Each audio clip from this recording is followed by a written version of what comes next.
Shri TP Sreenivasan.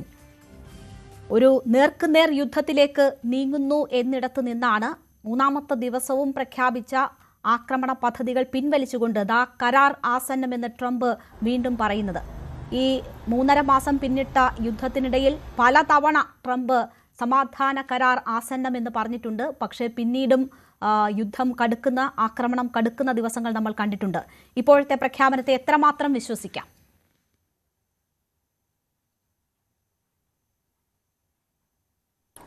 ഇതിനു മുമ്പുള്ള പ്രഖ്യാപനങ്ങളെ വിശ്വസിക്കുകയും വിശ്വസിക്കാതിരിക്കുകയും ഒക്കെ നമ്മൾ ചെയ്തിട്ടുണ്ടല്ലോ.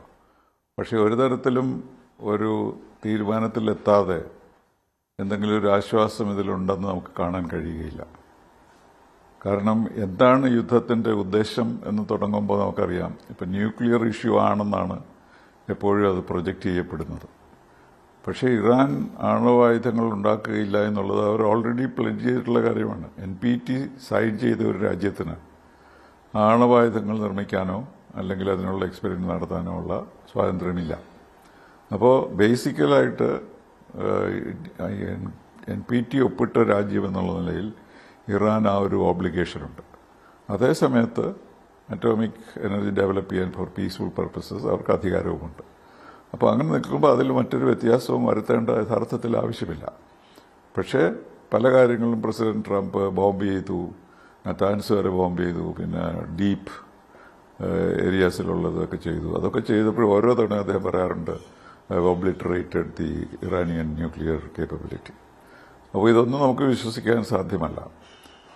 അതുകൊണ്ട് ഇറാൻ ന്യൂക്ലിയർ വെപ്പൺസ് ഡെവലപ്പ് ചെയ്യുകയില്ല എന്നുള്ള ഒരു പ്ലഡ്ജാണ് വേണമെന്നുണ്ടെങ്കിൽ അത് ഓൾറെഡി ഇറ്റ് ഈസ് ദെയർ.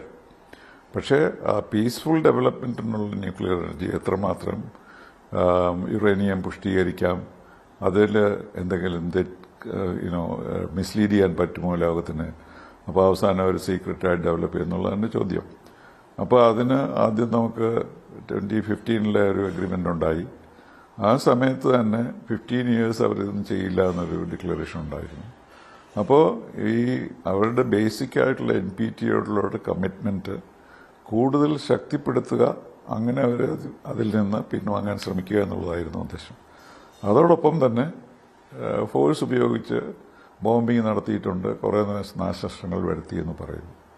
അപ്പോൾ ഇനി എന്താണ് ഈ ന്യൂക്ലിയർ വെപ്പണിൻ്റെ കാര്യത്തിൽ എന്ത് തരത്തിലുള്ള അഗ്രിമെൻ്റാണ് അവരുദ്ദേശിക്കുന്നത് എന്ന് മനസ്സിലാക്കാൻ വലിയ പ്രയാസമാണ്. ഇന്ന് ഞാൻ കേട്ടു നെതന്യാഹു പറയുന്നത് ഞാൻ പ്രൈം മിനിസ്റ്റർ ആയിരിക്കുന്നുള്ള കാലം ഇറാന് ന്യൂക്ലിയർ വെപ്പൺസ് ഉണ്ടാവുകയില്ല. ശരി എന്ന് പറഞ്ഞാൽ എന്താണ് അർത്ഥം? എന്ത് ചെയ്താലാണ് അദ്ദേഹത്തിന് ഈ സമാധാനം ലഭിക്കുക? ഏത് സമയത്തായിരിക്കും അവർ യുദ്ധം ചെയ്യാൻ തയ്യാറാവുക എന്നുള്ളതൊന്നും നമുക്ക് യാതൊരു അറിവുമില്ല. അപ്പോൾ അതുകൊണ്ട് അറിവില്ലാത്ത ഒരു സിറ്റുവേഷനിലാണ് നമ്മൾ പ്രവർത്തിക്കുന്നത്. അപ്പോൾ NPTയുടെ നമ്മളുടെ ഇന്ത്യയുടെ പൊസിഷൻ, ഞാൻ അറ്റോമിക് എനർജി ഏജൻസിയിൽ ഈ കാര്യങ്ങൾ ചർച്ച ചെയ്യുന്ന കാലത്ത് അവിടെ ഉണ്ടായിരുന്നതാണ്. നമ്മുടെ position Iran must keep up all the obligations of the NPT. അതാണൊരു 1 line ആവശ്യം ലോകം മുഴുവൻ ആഗ്രഹിക്കുന്നത്. അപ്പോൾ അത് നമ്മുടെ കയ്യിൽ നിന്നെല്ലാം വിട്ടുപോയി, യുദ്ധത്തിലായി, ബോംബ് ചെയ്തു, മറ്റ് പ്രശ്നങ്ങൾ റീജിയനിലുണ്ടായി. അതിന് കഴിയുമ്പോൾ വീണ്ടും എങ്ങനെ തിരിച്ച് ഒരു എഗ്രിമെൻറ്റിലേക്ക് വരാൻ സാധിക്കുക എന്നുള്ളതാണ് നമ്മൾ നോക്കേണ്ടത്. അതിന് വലിയ സാധ്യതയൊന്നും നമുക്ക് കാണുന്നില്ല. എന്തുകൊണ്ടാണ് പെട്ടെന്ന് ഈ മാനസാന്തരം വന്നത് പ്രസിഡന്റ് ട്രംപിന്?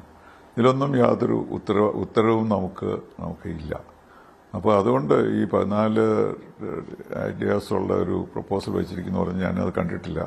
എന്തൊക്കെയാണ് ഈ 14 കാര്യങ്ങൾ നമുക്ക് മനസ്സിലാക്കേണ്ടിയിരിക്കുന്നു. അതുകൊണ്ട് ഇത് ഏത് തരത്തിലുള്ള സമാധാനത്തിലേക്കുള്ള നീക്കങ്ങളും നമ്മൾ തീർച്ചയായിട്ടും സ്വാഗതം ചെയ്യേണ്ടതാണ്. അപ്പോഴാണ് പിന്നെ ഈ ഹോർമൂസിൻ്റെ പ്രശ്നം വന്നത്. ഹോർമൂസിന് ഒരു പ്രശ്നം ഉണ്ടായിരുന്നില്ല. ഹോർമൂസ് തുറന്നിരിക്കുകയായിരുന്നല്ലോ യുദ്ധം തുടങ്ങിയപ്പോൾ. അപ്പോൾ അത് അടപ്പിച്ചത് എങ്ങനെയാണ്? യുദ്ധം നടന്നിട്ടാണ് ഹോർമൂസ് അടപ്പിച്ചത്. ഇനി യുദ്ധം ചെയ്ത് തുറപ്പിക്കുക എന്നുള്ളതാണ് മറ്റൊരു പ്രഖ്യാപനം. അപ്പോൾ അത് വേറൊരു ഇഷ്യൂവിനോടും റിലേറ്റഡ് അല്ല.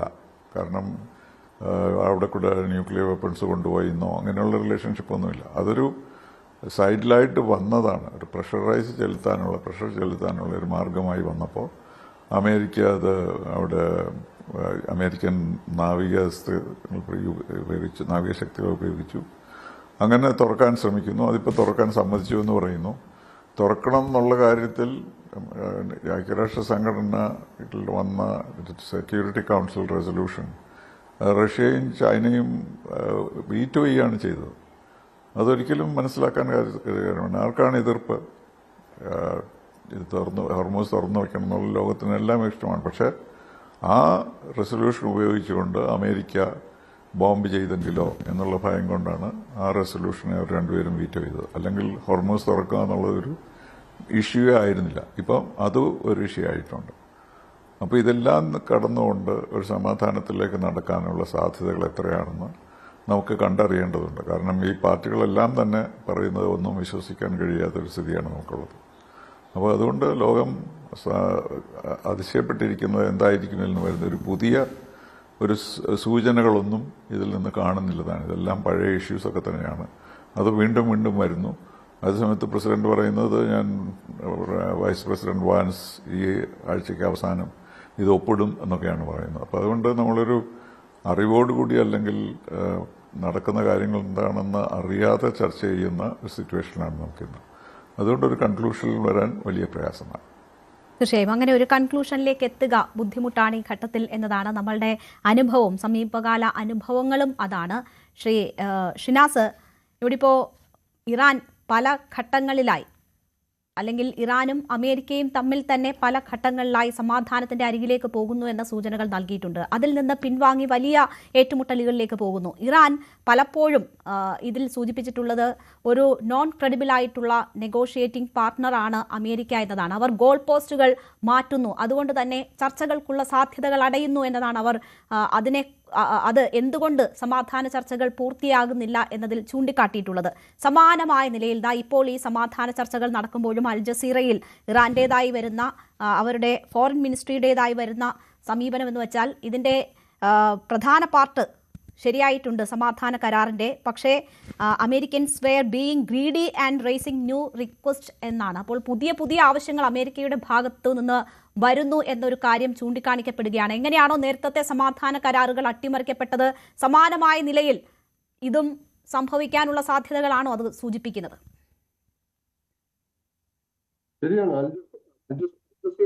കുറച്ചു നേരത്തെ വായിച്ചു, മേജർ പോയിന്റ്സിൽ പൊതുവായിട്ടുള്ള എഗ്രിമെന്റ് ഉണ്ടായിട്ടുണ്ട്. അതേസമയം തന്നെ അമേരിക്ക ഗ്രീഡിയാണ്, പുതിയ ആവശ്യങ്ങൾ ഉന്നയിച്ചുകൊണ്ടിരിക്കുന്നു. പക്ഷേ ഇത് 100 ദിവസം ഓഡിയോയിൽ എന്തോ ഒരു വ്യക്തതക്കുറവുണ്ട്. 100 ദിവസം പിന്നിട്ട യുദ്ധമാണ്. ഇപ്പോൾ കേൾക്കാമോ? കേൾക്കാം. 100 ദിവസം യുദ്ധമാണ്. ഞാൻ വായിച്ചു, അതിൽ മേജർ പോയിന്റ്സ് 14 ഇന സമാധാന പദ്ധതിയാണല്ലോ. ഈ 14 ഇനത്തിൽ മേജർ പോയിന്റ്സ് പൊതുവെയുള്ള ഒരു എഗ്രിമെന്റ് ഉണ്ടായിട്ടുണ്ട്. എന്നാൽ ചില കാര്യങ്ങളിൽ വ്യക്തത വരാനുണ്ട്. അതേസമയം തന്നെ അമേരിക്ക കൂടുതൽ കാണിക്കുന്നു, കൂടുതൽ ആവശ്യങ്ങൾ ഉന്നയിക്കുന്നു എന്ന് ഇറാനിയൻ വാർത്താ മാധ്യമം തന്നെ റിപ്പോർട്ട് ചെയ്യുന്നു. ഇല്ല, എന്തോ ഒരു പ്രശ്നം ഓഡിയോയുമായി ബന്ധപ്പെട്ടുണ്ട്. ഞാനത് പരിഹരിച്ചതിന് ശേഷം താങ്കളിലേക്ക് എത്താം. ശ്രീ ഷാബു പ്രസാദ്, ഇവിടെ ഇപ്പോൾ സമാധാന ചർച്ച. കൂടുതൽ വാർത്തകൾക്ക് news 18 Keralam YouTube channel subscribe ചെയ്യുക.